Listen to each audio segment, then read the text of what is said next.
What's up, Bug Squad? I'm your host, Jaron Spor. I'm going to tell you the biggest offensive issue that Zac Robinson must correct. Bucs Squad, what's up? Marcus Ray, and I'm going to break down exactly what Baker Mayfield's comments about Mike Evans, what he really was trying to say. I'm James Yarcho. I'm going to tell you why the Bucs attendance is what it is, and it's never going to change. Hey, Tampa Bay, it's the Buccaneers squad. Everything Tampa Bay Buccaneers every week. Breaking down all the big hits and game-changing plays from the heart of the Sunshine State, the way only the Locked On Podcast Network can. With a touch of the Buccaneer way, the Buccaneer Squad Show starts now.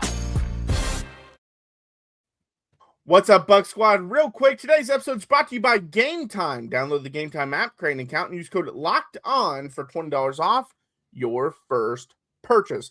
Like I said, I'm Jaron Spor. I'm your lead here, I guess. I don't know. What do you want to call me? Host, I guess, for the Buck Squad show. But we're going to dive into what Baker Mayfield had to say about Mike Evans. Then we're going to dive into the biggest offensive issue that Zac Robinson must correct before talking about, as James mentioned, the Bucs attendance ranking was near the bottom of the NFL once again. Then we're going to start a new thing inspired by James about a mock draft Monday, where we're going to talk about a mock draft every single Monday. And this one actually got us 2 rounds. So it should be fun to talk about both of those rounds. But first, let's talk about Baker Mayfield, what he had to say about Mike Evans. He said a lot on the Rodney Barber show, but ultimately he said, Mike's too much of a competitor and cares too much about Tampa to end his career without 1,000 yards, without a division championship, without a playoff run. And that, first of all, speaks to who Mike is. Now, he ends up saying, I haven't talked to Mike. I don't know his decision, but he feels that he doesn't want it to end that way and feels he will be back in Tampa Bay. So the big question is that just wishful thinking on the quarterback's part? Because he definitely wants him back, as do a lot of people. But I think he does mention a lot of good points in that quote, just Mike's love for the city. And I think, we've talked about this before where I said, I think if Mike leaves, it's to go pursue another championship. But it is also one of those things where in the NFL, he has won his championship already. It's not like he's still seeking that. I think if he was still seeking that championship, it'd be more likely that he leaves and goes to Buffalo or Kansas City or wherever to go win one. But with him already winning one, I think that's got to help Tampa's chances a little bit. I think at this point, it's wishful thinking and speaking on Baker's part, because if you're Mike Evans and you have a new OC and you have a situation where you have a lot of good young receivers, he might not get 1,000 yards. He might not have got 1,000 yards healthy this year. I mean, just the way that offensive line looked and the way the ball kind of got spread around, unless you force the ball to him. And then, then you show your hand a little bit offensively. But as I look at the comments, anytime somebody starts off with, well, here's the thing, there's more than just here's the thing. They're really saying, for real, on everything I love, this is what so he's saying, I don't really have to plead with it because Mike's too much of a competitor. See, at this point, I don't think Mike cares as much about the city as you would think. I think he gets love from the city and he has love for the city, but he's not going to let that ultimately determine what's going to happen here now. I mean, he's going to weigh his options. It is about getting 1,000 yards, but he also mentioned he threw in a division championship, a playoff run. And so when you start talking that language, it's almost like Baker saying, hey, Mike, we want you to stay because we can get you that 1,000. We don't want you to leave here with a bad taste in your mouth, and we still got some gas in the tank. That's kind of what I heard as a plea for Baker, telling Mike, hey, we really want you to stay. And just going through the rest of it, he's saying, you could just kind of feel it. Like he doesn't want to do that. Well, no one does. Levante David doesn't. And then he says he doesn't have any info. I told Mike, this is your decision. Take your time in doing it. That means that they have spoke about it, and he probably feels pretty good, or he just really truly doesn't know what Mike's going to do. See, and I'm going to disagree with you a little bit here, Marcus. I do think that Mike Evans does have a lot of love for the city of Tampa, and something that I've talked about on the Daily Show is I go back to when he was a free agent last time, and that's when it truly felt like there was a chance that Mike Evans was going to leave. He had interest from the Chiefs, who were coming off of a Super Bowl victory. He had interest from the Rams. He had interest from his hometown team, the Houston Texans. Now, a couple weeks ago, you said on this show that when you're bringing in head coaching candidates, when you're bringing in free agents, you got to sell the wife as much as you have to sell the player. And it was his wife, Ashley, that sat down and said, I don't want to leave. This is where we've made our home. This is where our kids go to school. This is where we raise them. I want to stay here. Mike called his agent, said, get it done. Agent called Jason Light, said, we're in. And that was it. So to me, at this stage in his career, Jaron, like you said, he's got the Super Bowl ring. Of course he wants another one. Mm-hmm. But this is home for them now. This is where they've raised their children together. I think it would take a lot to actually get him to leave. Does he want to? Yeah, you have a new offensive coordinator, but it's still essentially the same system with Zac Robinson as it was with Liam Cohen, right? And we saw the success he had with Liam Cohen. Do you want to leave that? Do you want to get to know a new quarterback? Do you want to get to know a new facility? Do you want to get to know, how another organization runs all these things when you have 2 years left, maybe 3 years left? Or do you want to, like Levante was talking about, for him, it's Tampa or nothing. He knows what he wants, and he knows that he gets that in Tampa. I don't know, unless a team really, really just blows him away by, just throwing money hand over fist at him, I don't really think he's going to leave. Yeah, and that's fair too. And a lot of the comments are kind of talking about that, where he had a chance to leave, as you mentioned before. Didn't Chris Godwin had a chance to leave, but decided he wanted to stay as well. It's funny, y'all, you mentioned, because Marcus has talked about it before, and then James mentioned it here, where he said, you kind of go where the wife is happy. Well, in college football, we always make the joke, girlfriends are undefeated when it comes to recruiting. So if a guy has a girlfriend that is at a different school, you can almost bet that guy's going to end up committing to play at that school. So worked really well for Carson Beck, didn't it? Right. Hey, he made the national championship. So he did. He lost his girlfriend, but he made the natty. He did. So, but yeah, I mean, as far as Baker's concerned, I think he knows the kind of leader that he would bring, Mike Evans would bring to the team. And I always think it's positive. Obviously, the quarterback is the leader of the team for every team, but it's always nice to have those other leaders. And so it's not all on the quarterback to do everything. I think that's one of the things, and Marcus would know this more than anyone, but one of the things that kind of drove Tom Brady away from New England was he kind of felt like at that point he was obviously Gronk and Edelman had been there too, but he felt like he might have been the only leader of the whole team because they had rotated so many guys in and out for so long. And so I think he wanted a new, fresh start where he didn't have all that pressure on him. And I think that's another reason why Baker would want a guy like Mike Evans still on the roster. Well, the thing about Brady in New England, I think between Belichick, Kraft, the administration, they all wore each other out. I mean, they did. Brady was there so long, and they had all done so much that I think he wanted to prove he could do it elsewhere. And Tampa was the right fit, right spot, and it all kind of worked out. But Tom Brady's a Patriot for life as we know it. And kind of back to the Mike thing, as far as I actually love the comments, because I'm sitting there thinking, like, Baker averaged 200 yards passing a game. And that wasn't because Mike wasn't out there. So 17 times 200, that's 3,400 yards. Mike gets 1,000. That's 1/3 of that. That means that 2,300 yards have to be broken up between J-Mac, Cade Otton, Chris, and then whoever else, Tez or Sterling or whoever was out there. So all I'm saying is it's just one of those things to where, that's I'm talking about healthy. I'm not talking about it. And we saw when they weren't healthy, Emeka was going crazy for that first third of the season. And let's just say, can they both go crazy at the same time, or do you pick one to go crazy and the other one doesn't? And then if they find a way to run the ball this year and have success, you got to factor in all of that. So, I just threw that out there because I knew some of y'all would like that. But I also think Baker Mayfield wants his number one guy out there. I don't think he wants to go into it alone. I think he wants to go into the Zac Robinson offense with the Mike Evans. And the thing is, if Mike Evans never gets another 1,000-yard season, I think we put too much on it because he did have the streak. It was amazing. It tied Jerry Rice. But at this point, if it doesn't happen, it's not like he's going to have a bad year. It's like the same thing with Devontae Adams.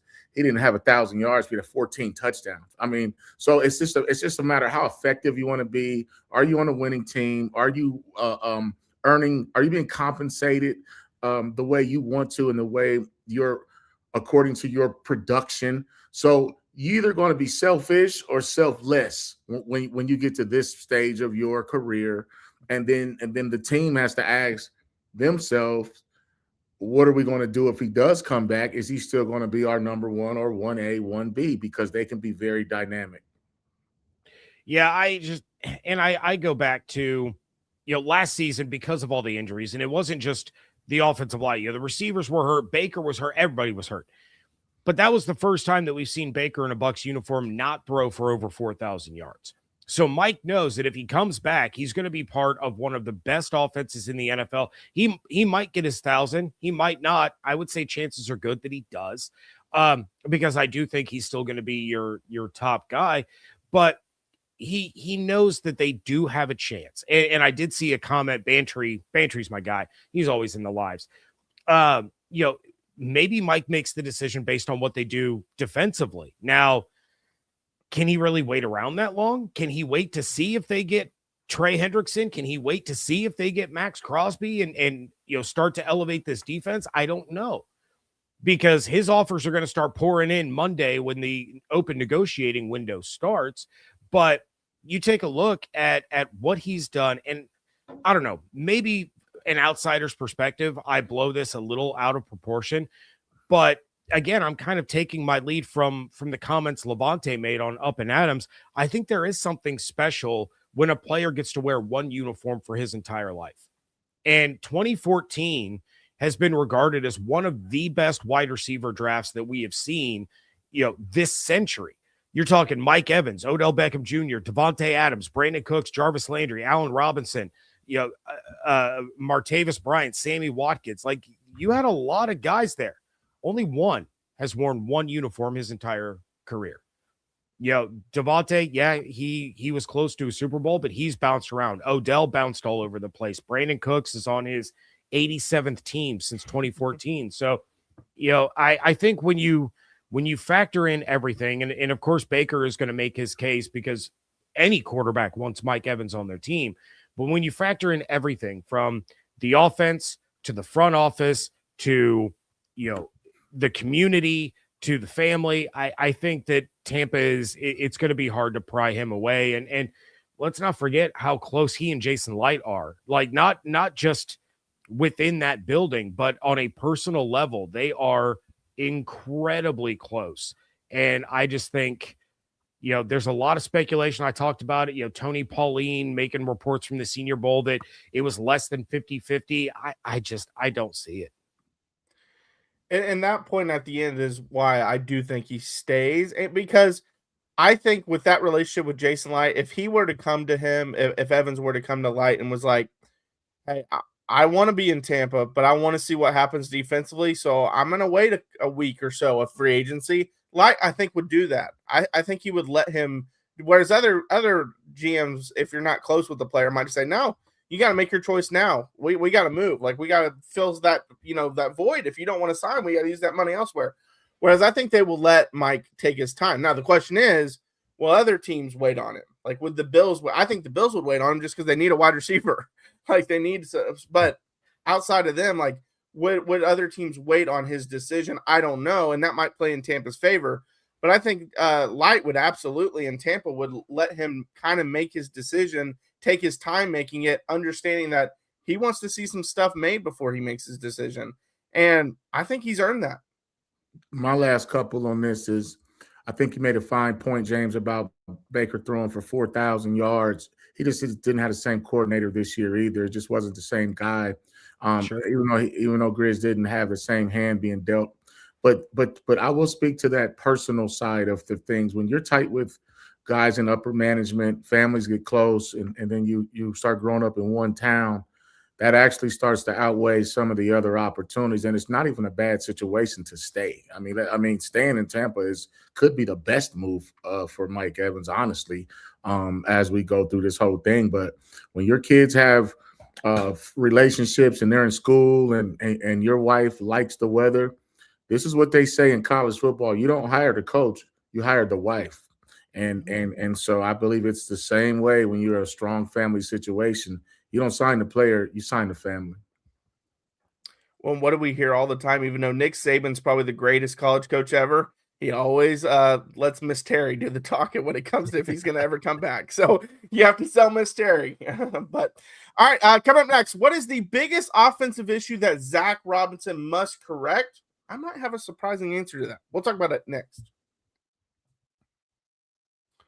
Well, the big game is almost here, and there's no better way to cash in during America's biggest sporting event than PrizePicks, where it always feels good to be right. And this week, PrizePicks has a special max discount for the big game live in the app right now. Drake May just needs one passing yard for the max discount to win, add another player to your lineup. And if your picks hit, you can cash in. PrizePicks is super simple to use. It takes no time to get started. The whole format is clean. Pick more or less on 2 to 6 player projections. It makes watching games even more fun because every drive and every stat matters. Download the PrizePicks app today and use code LOCKEDONNFL to get $50 in lineups after you play your first $5 lineup. That's code LOCKEDONNFL to get $50 in lineups after you play your first $5 lineup. PrizePicks. It's good to be right.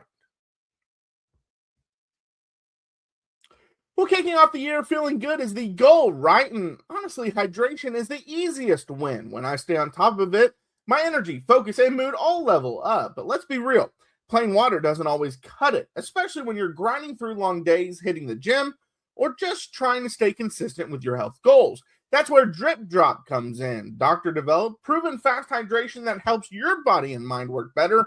Think clearer focus, better energy, elevated mood, even that fresh skin glow. I've been using Drip Drop as part of my daily routine. It's honestly a game changer, not just for workouts, but every single day. I love that it uses a precise ratio of electrolytes and glucose for rapid absorption, delivering 3 times the electrolytes and half the sugar of leading sports drinks. I've even done the 0 sugar pack, and there wasn't a flavor in there that I didn't like. It's a great, great product. Drip Drop, science-backed formula, is trusted by firefighters, medical professionals, and over 90% of top collagen proteins because it rehydrates you faster and more effectively than water alone. They have flexible subscription options, so you're never stuck without it, whether you're hitting the gym, juggling work, or just staying consistent with your goals. Right now, Drip Drop is offering podcast listeners 20% off your first order. Go to dripdrop.com and use promo code LOCKEDONNFL. That's dripdrop.com, promo code LOCKEDONNFL for 20% off. Stock up now at dripdrop.com and use promo code LOCKEDONNFL. All right, Bucs Squad, we're back with another segment of the Bucs Squad Show. Just a reminder, this is extra content that we do twice a week on Mondays and Wednesdays at 9 p.m. Eastern time, so make sure you follow us. Doesn't take anything away from the great work that James does. Just gives you more content for your Locked On Bucs channel. All right, so the biggest offensive issue for Zac Robinson and what he needs to fix, I think the obvious one is the running game, but I'm going to kind of let you guys tackle that one. I kind of have one that's kind of outside the box. And I don't want to put this all on Grizz because he did have injuries around Baker. Baker had injuries, but it's kind of a cliche, but you got to let Baker be Baker. And what I mean by that is early in the year, they used his legs a lot, and we talked about it a lot. And he looked like an MVP candidate because Baker's really good when you put him on the run and things like that. Later in the year, they made him a pocket passer, and he's not an elite pocket passer. You could even you can argue he's average to below average. Now, some of that was the injuries he's had. Some of it was the weapons around him. I get that. But that's one of the biggest things that Zac Robinson needs to make sure the Bucs go back to, which he talked about in his press conference to his credit. Get Baker on the run. Let him be a playmaker and just basically go all in on the Baker Mayfield experience. Go ahead, James. Go ahead, Marcus. Well, I was thinking I could go a lot of different ways. We can talk statistics. We can talk, wins and losses. I think the biggest thing, the biggest issue for Zac Robinson, and he's going to have to fix, is situational football. I think that's something there where, when he was with Atlanta, I mean, they were the stats aren't too much different. You get 21 points a game here, 20, then you get 23 for the Bucs, 200 something, barely 200 yards passing, a $120 rushing, 330-ish. It's all about the same. I think for me, what Zach has to do is truly execute at the end of games, at the end of halves, finishing drives, getting points, being better on third down. Obviously, they weren't very good in Atlanta on third down. They're very inconsistent, and so with him being on the sideline due to communication issues at Atlanta, and he said he liked it, and he came out the booth. It's funny, when I was coaching high school, I came out of the booth and I had a better feel for the sideline, but I just couldn't see, and I didn't always trust the eyes I had above me. But that's not the indication in the NFL. But I think for me, it's going to be touchdowns versus field goals in the red zone. We saw Baker turn the ball over in 2-minute drives and end-of-game situations, whether it was his fault or not. And the other thing he has to be ready for is to put his big boy pants on, because as much as we keep saying the Bucs were injured and Grizz didn't have all his weapons, he still lost his job. So nobody, there's no sympathy in the NFL. There are no scholarships, there are no sympathy, and there's always going to be a fall guy. So if Tampa Bay and Todd Bowles really felt like Grizz could have did a good job going into this year with a fully loaded wide receiver room and a healthy offensive line and a good Bucky, they would have kept him. So there was a disconnect there. So I think Zach needs to come in, win over the offense, build some trust, and then it'll show. See, like when you see late turnovers or a little bit of finger pointing, or was it Mike's fault on that route when Baker threw it, or did Baker just not trust the line and take off running? What's happening in between the walls of the facility and in practice shows up between the white lines on game day. There was a lack of trust, a lack of communication. Some of the calls were suspect. Even having Baker throw a Hail Mary, falling down before the half. It's just stuff you just don't do that come up, that come back to bite you later. So I just think on the field, if we're talking coaching for Zac Robinson, I think he needs to find a way to be very good in situational football, whether that's third down, whether it's the red zone, goal line, long yardage. I mean, those type of 4-minute offenses, being able to protect a lead, not turning it over, all things that check the box of situational football. That's where you start, because talent's not an issue. It's going to be, what do you do with that talent in certain situations? Yeah, and I'm glad you said that, because I harped on situational football a lot down the stretch, where I was just getting really frustrated with some of the things that they were doing. One of the things that I think is going to be a challenge, but it's one of those, it's a good problem to have kind of things, is Zach needs to figure out the best way to maximize and utilize all of the talent that the offense has. That was something that Grizz failed in, and failed alarmingly. That as the Bucs got more weapons back, he got worse at his play calling. And that's going to be a big thing. And I've seen a couple of comments. Yeah, I mean, absolutely. Offensive line has to stay healthy. When this Bucs offensive line is healthy, they're top 5 in the NFL. They're one of the best units out there. So you can't control injuries. They are what they are. But one of the things that I do want to address that I saw in the chat is I saw somebody say that he needs an outstanding tight end. No. Zac Robinson needs K-Dot. And I know a lot of fans do not like K-Dot. Now, the 2 bobbles that he had that turned into interceptions have stuck with a lot of people. But look, it makes absolutely no sense at all to go out and spend money on a guy, just for example, because his name keeps coming up, like Kyle Pitts. Kyle Pitts can't block. So now you're telegraphing what you're doing. And when I sat down and I watched all these Falcons games, you could tell Kyle Pitts was not staying into block ever. He was always going out on a route. K-Dot is light years better than Pitts is as a blocker. That's the kind of tight end that you need. You need a guy that you can rely on to stay in and block, but can also go out and run a short route and make a catch or two. In this offense, with Bucky, with Mike, if he comes back, with Chris, with Mech, with Tez and J-Mac, and all the weapons they have, you don't need a Kelsey or a Kittle or a Pitts. You don't need that kind of tight end. You need a guy that can do everything. And while Cade isn't great at anything, he's good at everything. And I pulled up this tweet. Cade Otton has 12 career touchdown receptions.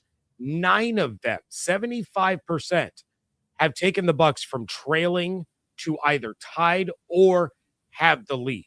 Half of his touchdowns have come in the fourth quarter of games. He is clutch, and he is a guy that Baker trusts implicitly.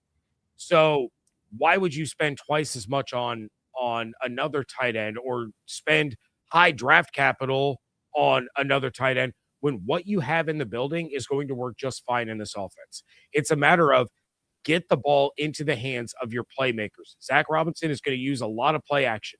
He's going to use a ton of motion to be able to create those mismatches. You want to create those for your top tier skill positions. Those are your 4 wide receivers. That is Bucky Irving, and then whoever you bring in to replace Rashad. Cade Otton's going to get, 40 targets on the season. Make the most of them, but you don't need a flashy tight end for this offense to work. And if you add in a guy like Kyle Pitts, now it's another mouth to feed. And so then you could have some arguing and I want the ball and all that. You add that in. And when you have a bad O-line, the tight end being able to block can help that out. If he can't block, then it makes it even worse. But Marcus, you brought up a point, and I want you to kind of elaborate on it. Kind of talk about the pros and cons of calling it up in the box, calling it down on the field. Obviously, in the box, you can see the field better. But what are some of the cons that would make someone want to come down to the field? And then obviously one of the big cons on the field, like you mentioned, you can't really see, but what are the pros to that? If you're a guy that's up in the box, a lot of the pros is you actually can see everything and you don't have to rely on someone else to tell you. But the NFL has those iPads, but that's after the play. But in the booth, you can see it in real time. You actually can, like in college football, they actually have a check with me system. They run so much tempo where they line up, and when you see a quarterback look to the sideline, say, for instance, when Ohio State has C.J. Stroud, they actually used to tell him who to throw the ball to. Like a lot of teams number their wide receivers from left to right, 1, 2, 3, 4, regardless of where you line up. Left to right, you're 1, 2, 3, or 4, and they would just simply have a signal to tell that quarterback where to go with the ball. Some of the cons of it is you can't make eye contact with your players. Okay, you're way up in the sky, and you have to talk to another coach to talk to the players when you're making adjustments. So when you're on the sideline and you have a guy you can trust upstairs, now you can go over to Baker and look at the iPad with him. You actually can look at him at that next series and say, "Hey, let's go, baby. Hey, we're going to get on that 6-play script, and I need you." So there's a inspirational kind of feel where they can feel your energy while you're making the call, and then you feel like you're a part of the game while you're on the sideline too. And not only can you talk to your quarterback, you can talk to anybody. You can talk to an offensive lineman. You can talk to Cade Otton and say, "Hey, look here, we just dialed them up. We played basketball on grass, and they're leaving you open, and you're going to hit the kill shot. You're going to hit the dagger." So, like, when you're an offensive coordinator that trusts all your guys and they trust you and they know that their time is coming, they actually need to see you, look you in the eye, because then they'll believe it more. And then when you do it, or when a guy like Rachaad White is pouting that he's not getting in on the next series, like last series when he felt like he should have been in there more when Bucky came back, you can actually talk to him and look him in the face or pull him to the side when the defense is out there and say, "Hey, look, Rachaad, we need you. You're going in next on the third down and 2, or the next goal line series. We're going to run that screenplay I told you about last week." So I just think you can communicate better, and you're a part of the game when you're on the field. And it sounds like, and I've heard it from some play callers, to say it also helps them in tight situations because they kind of can feel the momentum of the game, kind of get a better feel while on the field compared to up in the box. But the big key that you mentioned, both cases, you need to have a guy you trust, either a guy on the field that's going to be able to talk to the players if you're in the box, or a guy in the box that's reading the defense well. And we've seen some of the best play callers that are on the field, especially the head coaches.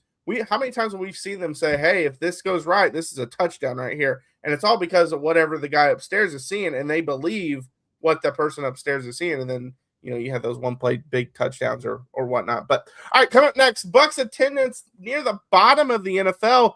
James says it's not going to change anytime soon. We'll talk about that coming up next. Well, new year, new systems. This is the time when a lot of us look at the messier part of how we run our business and think there has to be a better way. And there is. Streamlining your communications is one of the quickest upgrades you can make.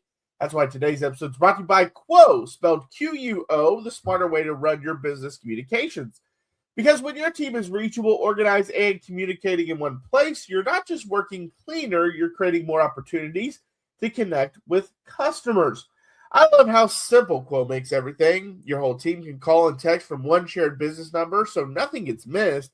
Everyone sees the full conversation thread, which makes replies faster and more personal.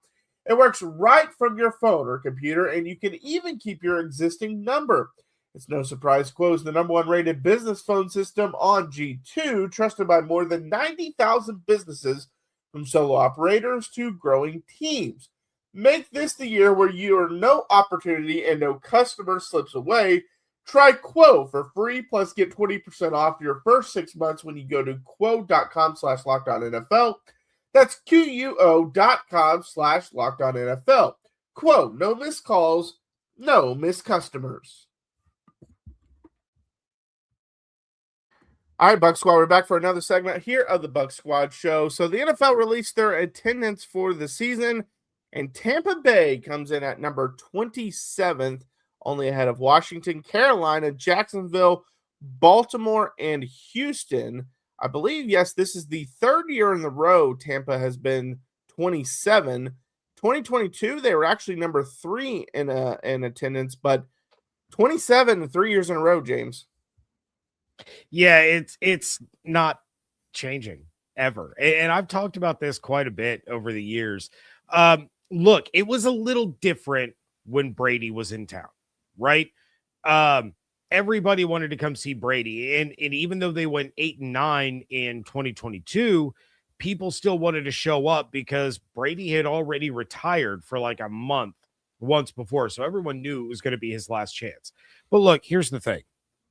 When you have a football team like the Buccaneers, and while they were competitive and they were in the mix in 23 and 24, last year was a disappointment. You are a transplant city. That is what Tampa is. Yes, of course, there are some Tampa natives, but by and large, you are a transplant city in a transplant area, and people do not leave their team allegiances wherever they move from and adopt your teams when they get there. That's not how it works. So you have your group of fans that go to Bucs games and cheer for the Bucs unless the Giants or the Patriots or the Lions or the Bears or the Packers are in town. That's when they root for their team. When you're also in an area where you're an hour away from Disney and Universal, you have Ybor City, you have the water, you have the beach just down the road. Are you going to spend, the amount of money it costs to go to these games when, say it's a family of 4, you're talking about, $1,000 day, at least when you include the price of tickets. There's a lot of things you can do in Tampa and the surrounding areas for $1,000 on a weekend that aren't going to involve you walking out of there looking like a lobster because you baked in the sun all day. So this is never going to change. There's too many options. There's too many people that live there or live nearby that don't care about the Bucs because they're Giants fans or they're Eagles fans or they're Seahawks fans or, Chiefs fans or whoever, because they moved to Florida at some point in their lives. It's just how it's always been. The Rays have bad attendance because people don't want to drive across the bridge to get to St. Pete. We'll see how their attendance is when they move back. But outside of the Lightning and whatever they call it now. I'll never stop calling it Amalie Arena. But now you're talking about an indoor sport where, they sell out every game. And even then, a third are fans of other teams. You are a destination where cold weather people come down and want to watch your games, which is why you never have it full of Bucs fans. But there's just too many other things to do. And it is what it is. And people want to make a big deal out of it, but it's always been that way other than the Brady years. I tell you what, James, that's pretty well said. I don't even know how I could follow that, but I think I can spin it a couple different ways. But I absolutely agree. I think you said transplant city, like Tampa's somewhere I'm thinking about moving to, and I'm not cutting any ties with my allegiance with anything in Ohio. It's like living in Columbus right now. You'll find a really good split between the Bengals, the Browns, and the Steelers. And so, they have to make a choice every weekend which game they'll go to. They split the state three ways. But I think also, too, it's just not a big market. I mean, and you have two other teams there, I believe, with, Jacksonville, you got Miami. And you have to understand that at the top is always going to be Dallas. I mean, you got Jerry's World. You got the New York market. You got those two.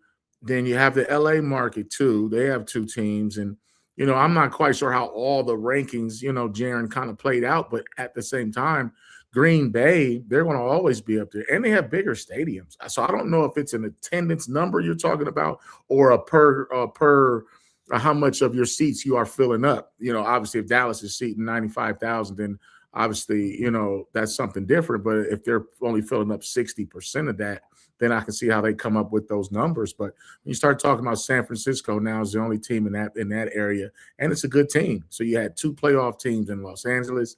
Then you're always everything's bigger in Texas. So for me, it just comes down to like the market of Florida to go along with everything else James mentioned that you can do.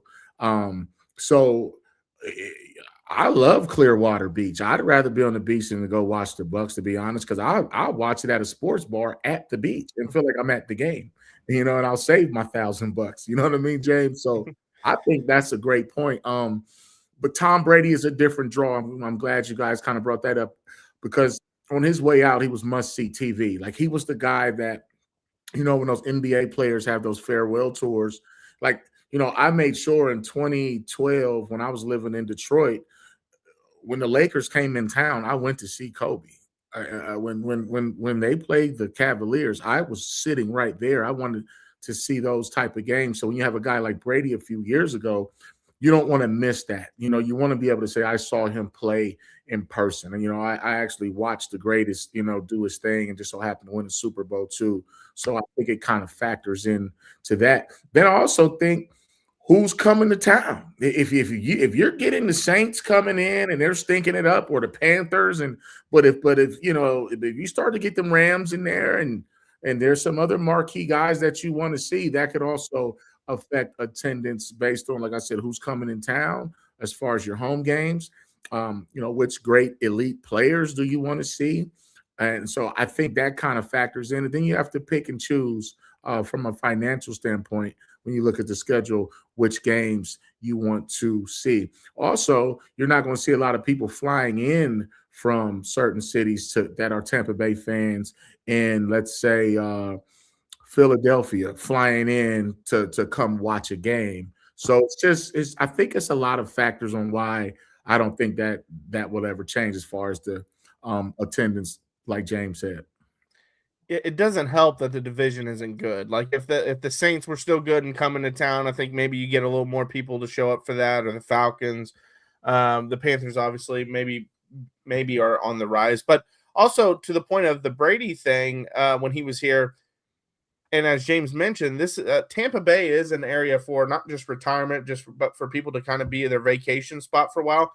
A lot of people that live up north when it's cold, they vacation down in Tampa for a while, and guess who that is? New England Patriot fans. So that's also probably a why that some of I'm not saying all of them, but I'm saying that might also be why Tampa had great attendance when Brady was there. Was some New England fans were down there, and I was looking at it. So the NFL has tracked this since 2001. but they didn't really start tracking every team till 2006. Since then, Tampa's been in the top 10 twice, and that was 2020 and 2022, which 2020 is a kind of a weird year just because of COVID and there was restrictions on, like, some stadiums didn't allow anyone, so it's hard to tell. But they were number 3, so you'd think they'd be top 10. But that's obviously Brady's first year. 2021, they were 11th, so they were at least right in the ballpark. But the weird thing is when they really started tracking it in 2006 for all the teams, up until 2009, Tampa was in that 13, 14, 15 range.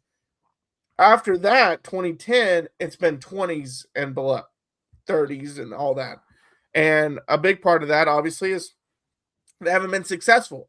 And so that plays a role. When you don't have a team that people want to come watch, that's also an issue. And even though I think one of the issues they're fighting right now is the division has been bad. Now, they didn't end up winning it this year, but the division has been bad. And I feel like a lot of people are probably like, man, Tampa's 9-8. They're going to win the division, but they're not really a fun team. They're not a real contender, so I'm not going to go waste money to go watch them.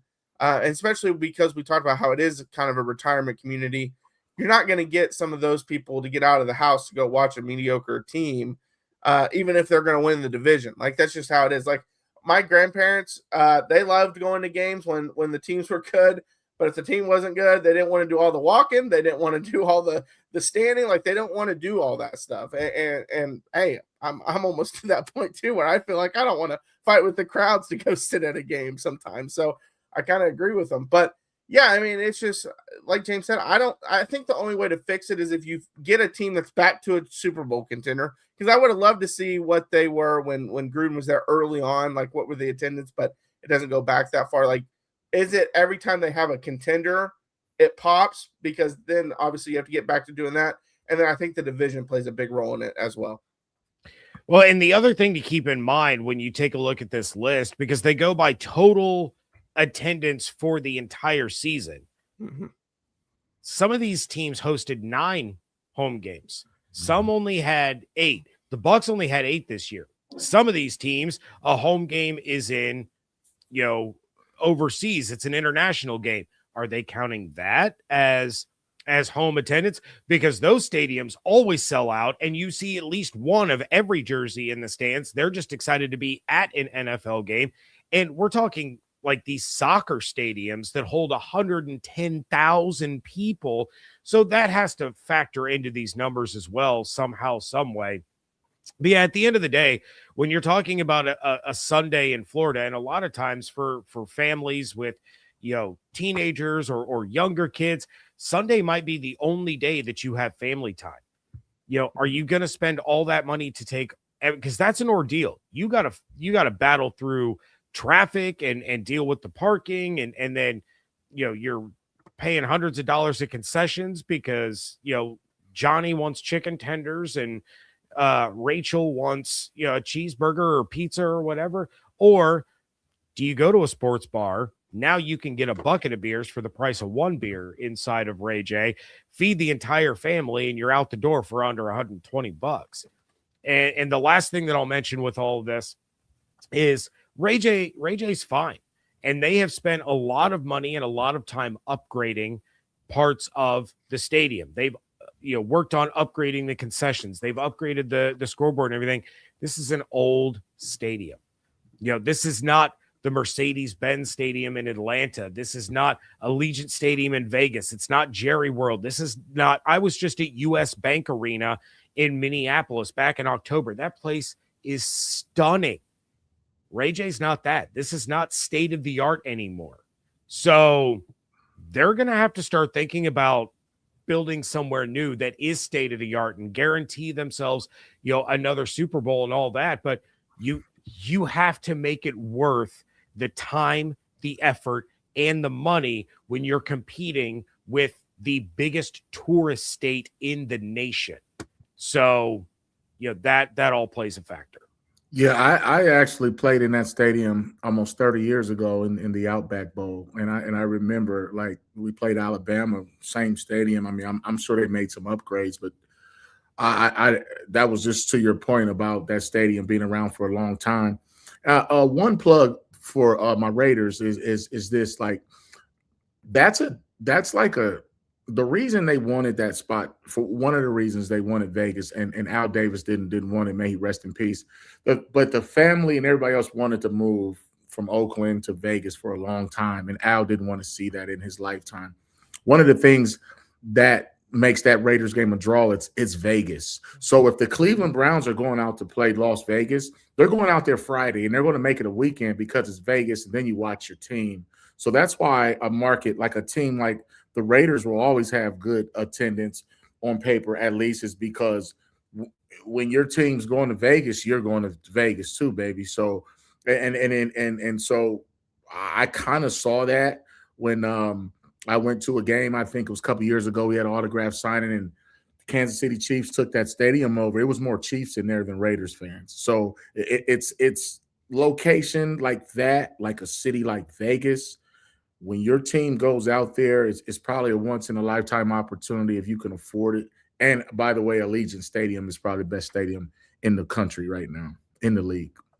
Yeah, and to James's point and a lot of the comments, it's expensive to go to football games nowadays. The concession is outrageous. My wife's family, we all went out to a game earlier this year, and I think we bought like some chicken nuggets, fries, a couple drinks, and like sodas, not alcohol, just sodas, and it was like $100 for all of that. And it was like, man, maybe I should have just went to like McDonald's before I came or something, but on top of the ticket price. So it's not the easiest. But all right, coming up next, we will look at ESPN's latest mock draft. Who does it have Tampa taking, and do we agree with it? We'll talk about that coming up next. Well, there's nothing like being in an NBA arena, the crowd, the energy, the moment. Getting tickets, though, that part hasn't always been so simple. That's why Gametime has become the go-to app for scoring tickets fast without the hassle. It puts the advantage back where it belongs with the fans. I pulled up the Gametime app, picked an upcoming NBA game, and had tickets locked in within minutes. I love seeing the all-in price up front, no surprise fees at checkout. That's one of the things that really bugs me about some of those other sites. Being able to see the view from the seat before buying made the decision easy. I don't know about you. I want to know what my view is going to be like, especially if it's at an arena that I don't have much familiarity with. So that's one thing I love about Gametime. Might be my favorite thing about Gametime, honestly. So take the guesswork out of buying NBA tickets with Gametime. Download the Gametime app, create an account, and use code LOCKEDON for $20 off your first purchase. That's code LOCKEDON for $20 off. Download the Gametime app today. And remember, it's gametime.co, not .com. All right, Bucs Squad, we're back for another episode or another segment here on the Bucs Squad show. Remember, this is just something we do, extra content twice a week. It is Mondays and Wednesdays at 9 p.m. Eastern time. It doesn't take anything away from what James does weekly, so make sure to check out his content. But we wanted to start a new segment. Really, it was James' idea to start this segment, Mock Draft Monday. I love the idea because I love talking about the NFL draft anytime we get a chance. But Matt Miller from ESPN has put out his latest mock draft post Senior Bowl, which was obviously this weekend. He actually put out a 2-round mock. So first he had Tampa Bay taking Brandon Cisse from South Carolina, the cornerback, in the first round, and then in the second round he had him taking C.J. Allen, linebacker from Georgia. And it might hurt James because just a couple picks after that went Jacob Rodriguez from Texas Tech, who he's talked about. Hey, and it hurts me because the pick after that, after the Allen pick, he has them taking R. Mason Thomas, the defensive end from Oklahoma, which I would love for Tampa to take. But overall, his opinion on Cisse is he's a great zone defender, and I don't hate that pick, especially because we talked about this before with the Sonny Styles thing.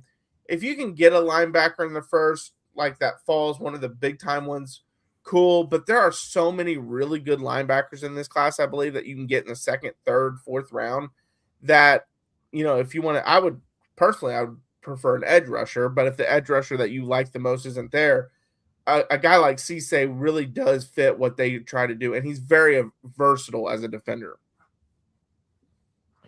Yeah, I did not care for the pick. Now, I will say, if I had a choice between this first round pick and what Bucky Brooks did, I will take this 100% of the time because Bucky Brooks, first round pick for the Bucs, was abysmal from the reasoning to the position to everything. He had them taking an offensive lineman whose name I'll never, ever, ever be able to pronounce. It was Oleva Vega, Ione from Penn State, the guard. And he was saying, like, you know, they really struggled with protection in the interior. Well, Bucky, did you bother to look why? Like, did you bother to see that Bredesen and Malk missed almost the whole season? Bredesen was in and out. Yeah, they were hurt. That's why there wasn't any protection up the middle. That's a terrible first round pick. But yeah, I mean, in this situation, I would be taking Keldrick Falk out of Auburn. Or TJ Parker. I like Falk better.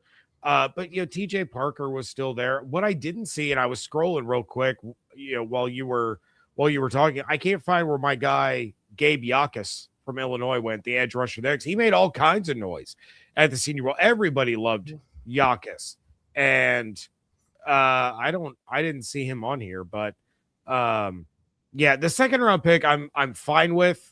I would prefer Jacob Rodriguez, but positionally, the player CJ Allen, I think he would be a really, really good fit in Todd Bowles' defense. So I have no problem with that one, but I would have gone edge rusher in the first.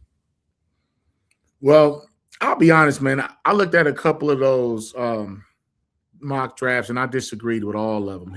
I'm gonna jump out. I'm gonna jump out in the street on you guys real quick for various reasons. I think the Bucs should and possibly will go Sonny Styles at 15. I really do. And because I think if you look at the history of that position, when you go all the way back to a Derek Brooks, we're crazy about Levante when he was Levante, and now we're concerned about his future. I think it's a golden opportunity to bring in another generational talent athletically that can be mentored by Levante David on his way out. Sonny Styles is from Columbus, Ohio. That's another reason I'm plugging him. I know his father, Lorenzo Styles Sr., same junior high school, 8th grade. I was in the 6th. He was in the 8th. Played at Ohio State, played against him in high school. So I'm a big fan of the Styles family, and we all live in Pickerington. All right. So, and my sons played against his sons at Pick Central and Pick North. And I've been watching his family for a long time. I was happy to see him go from a safety, a very athletic safety that was underdeveloped, to a pretty good linebacker, his natural habitat. The guy jumped to like almost 11 feet in the broad jump when we were working a high school All-American camp. I'm a Sonny Styles guy. I think you take him at 15. The other reason why is because I think you could get a quality edge rusher in round 2 with that pick 46.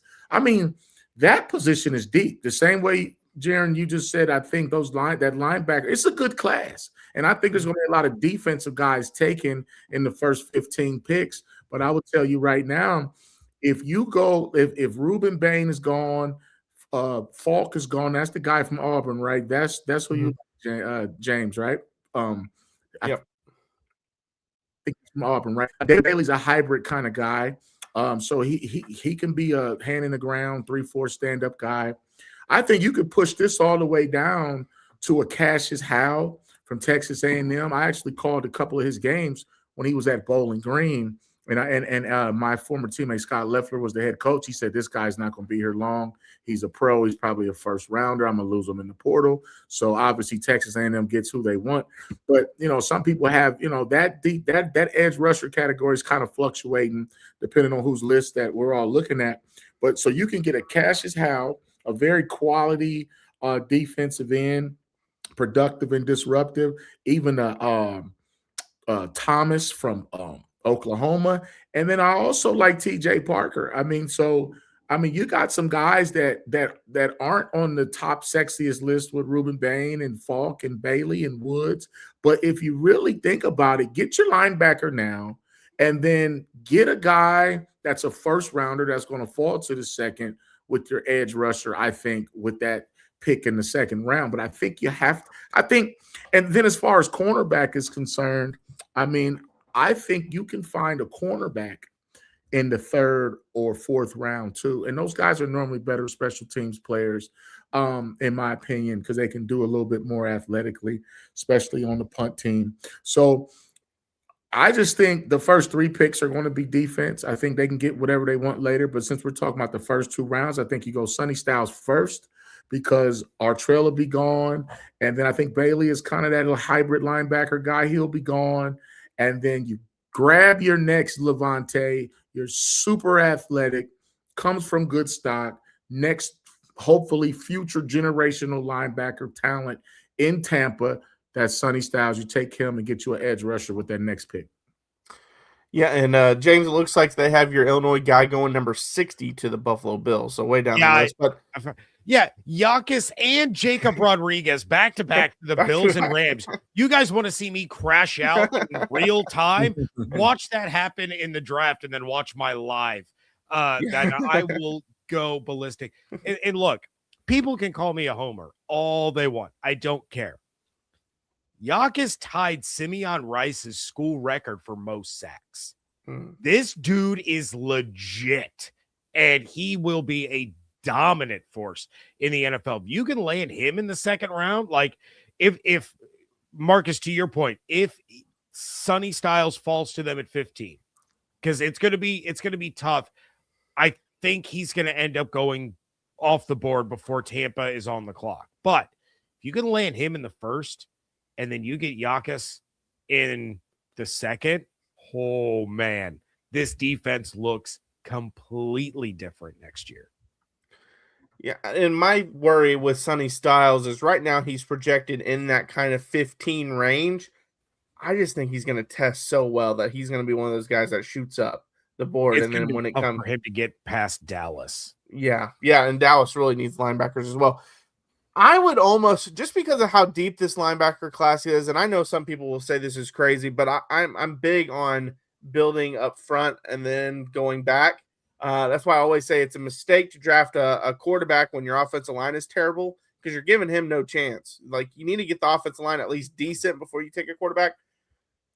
I would be very tempted if the right people fell. Like if you, like, let's say Sonny Styles was their top player on the board, but he goes right before you're there. I'd be tempted to take 2 pass rushers in the first 2 rounds just because you need the help. Like, if you told me that, hey, they took David Bailey or Keldrick Falk with their first round pick, and then they took Yakis or R. Mason Thomas with their second round pick, I'm coming out of that draft very happy. I'm not upset by that, because then I still think you could get a decent linebacker in the 3rd round. Corners, they got some young guys that, I'm not saying they had great years, but they at least showed some promise. But one thing to help out the corners is a pass rush. So get them the pass rush first. You can never have too many edge rushers. Jason Light says it all the time. So load up. Well, you know what, Jaron? I'm going to disagree with you on that, building that offensive line before you take quarterback, because they have a chance. If there's a quarterback, you have to take him. If there's a guy that a can't-miss guy like a Josh Allen or a whoever, Lamar Jackson, if your offensive line stinks, what you do is you draft that guy and then you give up everybody else. You start trading some of your guys for offensive linemen or some high draft picks, and then you build that offensive line knowing that that quarterback's not going to be very good if obviously if your line's bad and he's a generational talent. But believe it or not, man, like in teams, what makes football special is that every great quarterback you see, there was a guy that caught his passes.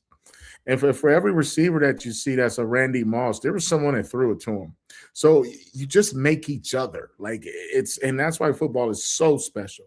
Is you need somebody else's services are making you great.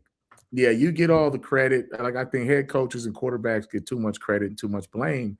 But if that offensive line isn't blocking, then there is no Emmitt Smith. There is no 11,000-yard receivers if you don't got a pretty good quarterback or a halfway decent offensive line. And that's why I love the game of football, because it is the ultimate team sport. And how many times have we seen, as you mentioned, Marcus, a great offensive line make a running back look a lot better than they were? I mean, we saw it all the time. What was it, 2015 when so DeMarco Murray won AP Offensive Player of the Year with Dallas, leaves to go to the Eagles. They bring in Darren McFadden, who's obviously had a ton of potential, but hasn't really ever done anything. He goes for 1,000 yards that year. Yeah, Seattle and Indiana's doing it right now. Did it this year. That's true. That's true. They did. But yeah, I mean, so yeah, hey, get that offensive line figured out, and it can help out your running game a lot. But as James mentioned earlier, get the 2 guards healthy first this season. That will help you out a lot as well. But that's going to do it here for the Bucs Squad show. We'll be back on Wednesday night at 9 p.m. Eastern time, so make sure to follow along there. And until next time, fire the cannons.